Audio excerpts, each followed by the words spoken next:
جب آپ کا وصال ہوا تو 485 ہجری کا سال تھا، جمعرات کا دن اور رمضان شریف کا 10واں روزہ تھا۔ جب افطار کا وقت ہوا تو نظام الملک نے مغرب کی نماز ادا کی اور دسترخوان پر بیٹھ گیا۔ فقہا، صوفیاء اور ضرورت مندوں کا جمع غفیر آپ کے ارد گرد موجود تھا۔ اسلامی تاریخ کا تذکرہ شروع کر دیا۔ خلیفہ دوم حضرت عمر رضی اللہ تعالی عنہ کے زمانے میں جب مسلمان نہاوند پہنچے، وہ کون سا مبارک علاقہ ہے جہاں انہوں نے پڑاؤ کیا؟ فارسیوں اور مسلمانوں کے درمیان کیسے کیسے خونی مارکے ہوئے، کون کون سی عظیم شخصیات اس میں شامل تھی جنہیں شہادت سے سرفراز کیا گیا۔ شہداء کا ذکر کرنے کے بعد بولے، خوش قسمت ہیں وہ لوگ جنہیں ان شہداء کی معیت حاصل ہوئی۔ جب کھانے سے فارغ ہوئے تو اپنے مکان سے نکلے اور زنان خانے کی طرف چل دیے۔ حدث علمی ساتھ ساتھ ہو لیا، گویا وہ اپنے کسی جرم کی معافی مانگ رہا ہے یا مدد طلب کر رہا ہے، لیکن اس کی نیت اچھی نہیں تھی۔ فوراً ہاتھ مارا اور نظام الملک کو شہید کر دیا۔ آپ کو حرم زنان خانہ میں لے جایا گیا۔ کہا جاتا ہے کہ اسماعیلی باطنیوں کے ہاتھوں قتل ہونے والے آپ پہلے شخص ہیں۔ نظام الملک کے قتل کی خبر جنگل میں آگ کی طرح پھیل گئی۔ اسلامی سپاہ چیخ اٹھی، بادشاہ حزن و ملال کی تصویر بنے اور فوراً پہنچے۔ اتنا روئے کہ ہچکی بند گئی۔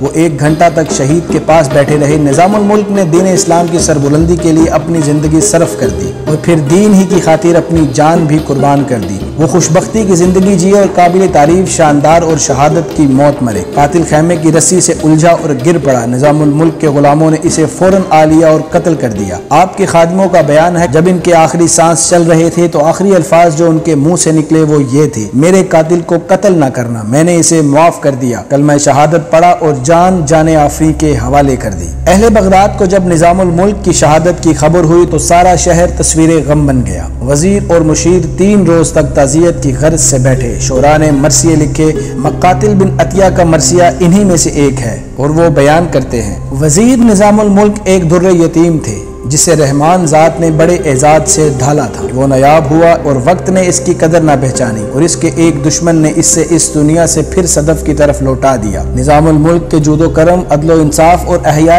دین کے لیے ان کی کوششوں نے دنیا کو حیران کر دیا۔ آپ کا دور اہل علم کی حکومت کا دور تھا، پھر یہ دور آپ کی شہادت کے ساتھ ختم ہو گیا اور وہ رمضان میں حج کے لیے جانے والے تھے لیکن سفر آخرت اختیار کیا۔ اللہ کریم آپ پر رحمت فرمائے۔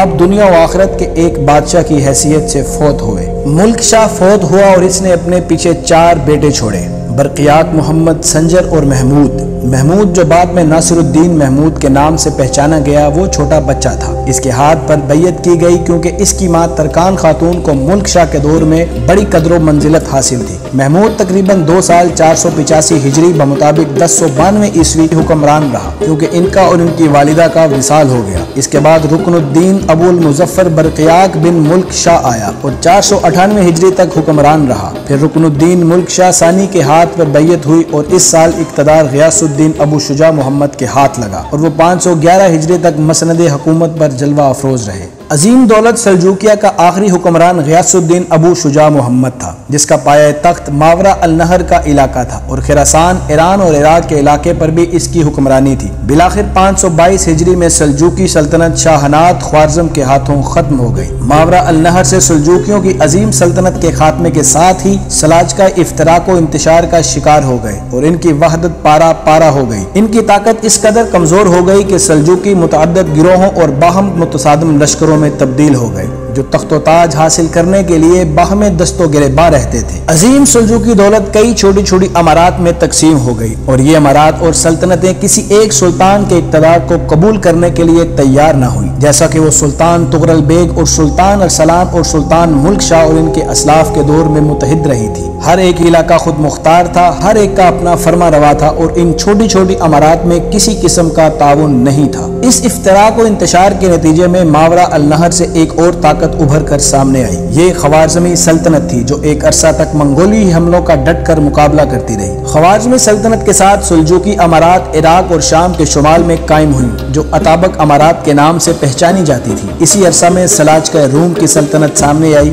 یہ وہ سلطنت ہے جس نے صلیبی حملوں کو روکا اور ایشیا کوچک کا شمال مغربی کونا دشمن کے دست برد سے محفوظ رکھا، لیکن یہ سلطنت منگولیوں کے تابڑ توڑ حملوں کا مقابلہ نہ کر سکی۔ بالآخر ان غارت گروں نے اس علاقے میں تباہی مچا دی۔ سلجوقی سلطنت کے سقوط میں متعدد عوامل کار فرما تھے اور یہی عوامل عباسی خلافت کے سقوط کا پیش خیمہ ثابت ہوئے۔ سلجوقی گھر کے اندر بھائیوں، چچاؤں، بیٹوں اور پوتوں کے درمیان تخت و تاج کے لیے چپکلش، بعض عمراء، وزراء اور اطابقوں کی طرف سے سلجوقی حکمرانوں کے درمیان فتنہ و فساد کی آگ بھڑکانا، حکومتی امور میں خواتین کا عمل دخل، عباسی خلفاء کے سلجوقی فوج قوت کے سامنے کمزور اور بے بس ہونا اور ہر طاقتور سلجوقی سلطنت کے تاجور کی حکومت کو تسلیم کر کے خطبے میں اس کا نام کو شریک کرنے کی اجازت دے دینا اور اسی سلسلے میں احتیاط نہ کرنا، سلجوقی سلطنت کا شام، مصر اور عراق کو عباسی خلافت کے جھنڈے کے نیچے متحد کرنے میں ناکام ہونا، سلجوقیوں کا مختلف گروہوں میں تقسیم ہو کر ہمیشہ ایک دوسرے کے خلاف برسرے پیکار رہنا، اسی چیز نے ان کی قوت کا خاتمہ کیا حتیٰ کہ عراق میں ان کی سلطنت ختم ہو گئی۔ سلجوقی سلطنت کے خلاف باطنیوں اور مذموم سازشوں اور سلجوقی سلاطین، ان کے قائدین اور زعماء کو دھوکے سے قتل کرنے کے لیے ان کی مسلسل کوششیں اور خونی حملے، سمندر پار سے آنے والے صلیبی جنگجو اور سلجوقی سلطنت کا یورپ سے آنے والے وحشی جنگجو لشکروں کے ساتھ ٹکراؤ، ان کے علاوہ کئی دوسرے اسباب بھی تھے، لیکن اس بات سے بھی انکار نہیں کہ وہ اپنے دور حکومت میں سلجوقیوں نے بہت ہی عظیم کارنامے سر انجام دیے، جن میں سے چند اہم آپ کی خدمت میں پیش کرتے ہیں۔ دولت سلجوقی کی بدولت عباسی خلافت کا زوال 2 صدیاں مؤخر ہو گیا۔ اگر سلجوقی نہ ہوتے تو شیعہ رافضیوں کے ہاتھوں بہت پہلے عباسی خلافت کا وجود مٹ جاتا۔ مصر کی سلطنت عبیدی فاطمی سلجوقیوں کی طاقت کی وجہ سے مشرق کے عرب مسلمانوں کو باطنی عبیدی رافضی سلطنت کے جھنڈے تلے جمع نہ کر سکی، اس طرح ان کے مذموم مقاصد پورے نہ ہوئے۔ دولت سلجوقی کی کوششیں اسلامی مشرقی کے اتحاد کی تمہید اور پیش خیمہ تھی۔ یہ اتحاد سنی سلطنت عباسی کے جھنڈے کے نیچے صلاح الدین ایوبی کے ہاتھوں مکمل ہوا۔ سلجوقیوں نے اپنے زیر اثر خطے میں علمی اور انتظامی ترقی کے حوالے سے بڑا اہم کردار ادا کیا اور اس علاقے میں امن و امان قائم کیا۔ بیزنطینی شہنشاہیت کی طرف سے ہونے والے صلیبی حملوں کا ڈٹ کر مقابلہ کیا اور کافی حد تک منگولی خطرے سے نمٹنے کی کوشش کی۔ ان علاقوں میں سنی مذہب کی ترویج کی کوشش کی اور سنی علماء کی قدر و منزلت کو بڑھایا۔ یہ ہے سنی سلجوقیوں کے بارے میں ایک مختصر سا جائزہ اور دین اسلام کی خدمت میں ان کے کردار کا تذکرہ بلا شبہ یہ ظلم، جھوٹ اور بہتان ہوگا اگر ہم ان چند لوگوں کی سنی سنائی باتوں پر کان دھریں جو ان جوامر اور شجاع مجاہدین اسلام کے بارے میں بے سروپا باتیں کرتے ہیں۔ اگر آپ کو ہماری ویڈیوز پسند آ رہی ہیں تو براہ کرم ہماری ویڈیوز کو لائک کریں، کمنٹ کریں، شیئر کریں اور چینل کو سبسکرائب کر کے بیل آئیکن ضرور دبائیں تاکہ آپ کو آنے والی ہماری ویڈیو بغیر کسی رکاوٹ کے بلا تاخیر ملتی رہیں۔ دعاؤں میں یاد رکھیے گا۔ السلام علیکم ورحمۃ اللہ وبرکاتہ۔